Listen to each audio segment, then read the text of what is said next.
somos a igreja. A igreja sou eu, a igreja é você, a igreja são todos aqueles que pertencem a esse corpo. Mas como nós usamos essa palavra de forma ignorante, nós precisamos também entender que, como nós temos essa visão de igreja como templo, em Hebreus capítulo de número 10, verso de número 25, a Bíblia retrata essa importância de congregarmos em um templo. Estamos vivendo em uma época de muitos desigrejados. Essa é a palavra do momento, em que muitas pessoas se decepcionaram com outras pessoas, por algum motivo deixaram os templos e hoje se tornaram desigrejados. Me parece que na época primitiva já havia um grupo com esse pensamento, pois no capítulo de número 10 e verso 25 da carta aos Hebreus, diz: não deixando as vossas congregações como é costume de alguns, antes admoestando-os uns aos outros, e tanto mais quanto vedes que se aproxima aquele dia. Isso quer dizer que já naquela época havia um grupo de pessoas que achavam, opinavam que não havia necessidade de ir a um templo cultuar. Eles poderiam cultuar em casa. Esse mesmo grupo de pessoas pensavam que não era necessário ter pastores, porque eles poderiam se pastorear. Isso é um erro. A Bíblia nos ensina a estar no templo, a se reunir. Tanto que, quando Paulo vai falar a respeito de reunião, ele diz: aquilo que recebi do Senhor vos ensinei. E o que é que ele ensina ali na Santa Ceia? Quando vós vos reunirdes. Ele está falando da reunião dos santos, aqueles que se reúnem por um propósito. Percebam que o templo é um lugar aonde nós usufruímos para glorificar a Deus. Eu poderia falar, por exemplo, no Velho Testamento, quando a Bíblia passa a ensinar sobre templos. O primeiro templo foi feito no deserto, ainda que desmontável. Foi feito um templo para que o nome do Senhor pudesse ser glorificado. Aquele templo era dividido em 3 partes: pátio, santo e santíssimo. Depois foi construído um templo com fundações, que foi chamado o Templo de Salomão. Também foi um templo dividido em 3 partes: pátio, santo e santíssimo. Depois aquele templo foi destruído e foi reconstruído quando a glória da segunda casa foi maior do que a primeira. Até hoje Israel espera a destruição do templo de Diomar para estabelecer o terceiro e último grande templo. Então a Bíblia fala a respeito de lugar aonde pessoas devam se reunir para adorar o nome do Senhor. Mas a Bíblia também fala que somos um corpo. Paulo, no capítulo 12, versos 4 e 5 de Romanos diz: como cada um de nós temos um corpo, como muitos membros, e esses membros não têm todos a mesma função, assim, em Cristo, nós que somos muitos, formamos um só corpo, e cada membro está ligado a todos os outros membros. Aqui fala do corpo místico, que é chamado de igreja. E essa igreja é participante do que se trata corpo, onde Cristo é o cabeça e nós somos membros desse corpo. Percebam que eu separo a igreja com CNPJ, templo, da igreja corpo místico, membros de um corpo. E é a necessidade de entender que isso tramita-se conjugado, tanto o templo como o corpo místico de Cristo, que somos nós, a igreja.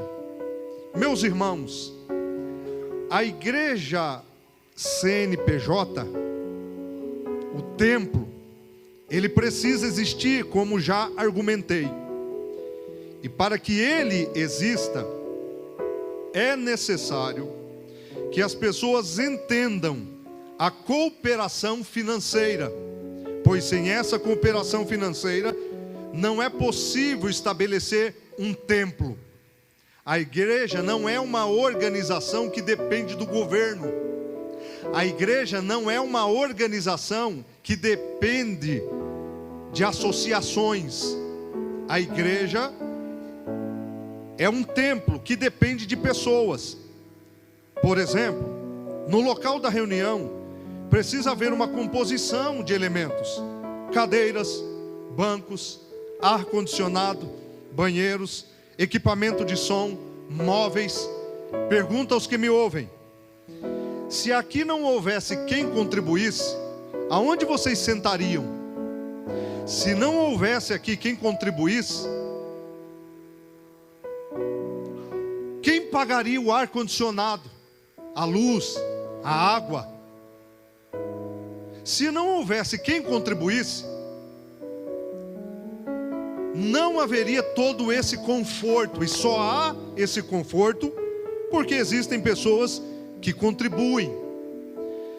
Há uma luta, principalmente hoje na internet, pois muitos influenciadores estão desanimando pessoas de contribuir, ao refutar a contribuição de forma errônea, usando a própria Bíblia Sagrada. Eu percebo que quando as pessoas deixam de contribuir, elas impedem o progresso da igreja, o crescimento da igreja como templo. Eu congrego em uma igreja, ali em Antonina, usando a expressão vulgar, como já disse no começo da pregação, e nós temos 18 templos, e aproximadamente 3.000 membros dentro de uma cidade com 17.000 pessoas. Todas as nossas congregações, elas têm ar-condicionado, cadeiras, bancos, som, água gelada. Por quê? Porque alguém entendeu que é necessário contribuir para que haja um agregamento de pessoas, e essas reuniões servem para que as pessoas aprendam a palavra de Deus. Então nós precisamos de um local aonde nos reunir, e esse local só subsiste e existe porque tem alguém contribuindo. Agora veja biblicamente o que nós encontramos na Bíblia Sagrada. A contribuição bíblica é definida em 2 níveis. Primeiro, oferta. O que é oferta? O que você dá a Deus. É aquilo que é seu e você resolveu dar. Olha o que Paulo diz em 2 Coríntios capítulo 9, verso 7. Cada um de conforme determinou o seu coração, não com tristeza ou por obrigação, contribua com alegria, pois Deus ama aquele que contribui com alegria. Vem a palavra dízimo. Esses dias chegou um engraçadinho para mim, um influencer em uma discussão, e disse: no Velho Testamento eles levavam sacos de soja, sacos de arroz, eles levavam mantimento, não tinha dinheiro. Eu disse: pois me traga a soja que eu vendo, pois me traga o arroz. Se a desculpa não é dar a moeda, me traga o elemento que eu troco em dinheiro para sustento da obra de Deus. Essas pessoas que lutam contra o dízimo é porque não conhecem o poder e a autoridade das bênçãos de Deus que estão descritas na Bíblia. Percebam, O dízimo diferente da oferta, você não dá, porque não é seu, você devolve. A Bíblia diz, em Malaquias 3:10, tragam todos os dízimos à casa do tesouro, para que não falte provisão na minha casa. E ponha-me à prova, diz o Senhor dos Exércitos, se eu não abrir as comportas do céu e derramar uma bênção sobre vós com abastança. Para que tudo isso funcione, tem que haver contribuintes. Existem pessoas que participam da Santa Ceia e sequer contribuem para que o pão e o vinho seja comprado.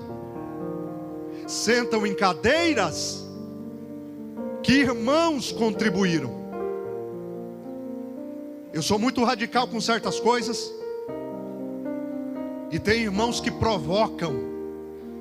E esses dias eu fui provocado por um irmão, e ele disse: eu não concordo com dízimo e nem oferta.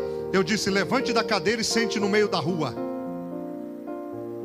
porque você não contribui e está usufruindo daqueles que contribuem. Irmãos, não dê ouvido ao diabo, contribua com alegria, porque o Deus do Velho Testamento é o mesmo do Novo Testamento. É Ele que vai abrir as portas. Percebam que a Bíblia nos ensina que Deus deu administradores para esse dinheiro. Ah, mas estão usando o dinheiro de forma errada. Também vão ser cobrados pelo uso dessa administração, pois Deus deu pastores às igrejas, mas não deu igreja para pastores.